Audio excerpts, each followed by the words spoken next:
Is your WhatsApp call not ringing when your iPhone is locked? This can happen due to notification settings, do not disturb mode, or app-related issues. In this video, I'll show you how to fix the WhatsApp call not ringing issue when your iPhone is locked. So let's get started. Before doing anything else, turn off the do not disturb mode and low power mode. Now try airplane mode on and off. The ringing volume is turned up. After that, try these advanced solutions. Solution 1. Turn on live activity. First, open up the settings app.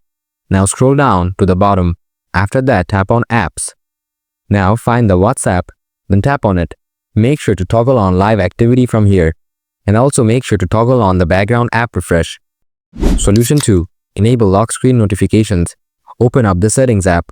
Now scroll down a little bit. After that, tap on notifications. Now scroll down to the bottom. Find the WhatsApp app.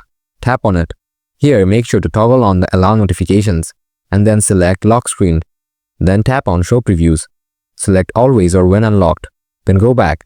Tap WhatsApp notification settings from the bottom. It will redirect you to the WhatsApp app notification settings. Now scroll down a little bit. After that, toggle on the show preview here as well. Solution 3. Enable background app refresh. Go to the settings app. Tap on general. Scroll down. Tap on background app refresh. Again, tap on background app refresh. Now select Wi-Fi or Wi-Fi and cellular data from here. Then go back. Scroll down. Find the WhatsApp app. Make sure to toggle it on. Now go to the WhatsApp app and try to open it again. If you still have the same issue, then follow the next solution. Hope your WhatsApp call not ringing issue when your iPhone is locked is fixed now. If you have any questions, drop them in the comments. Thanks for watching. See you in the next video. Till then, stay tuned.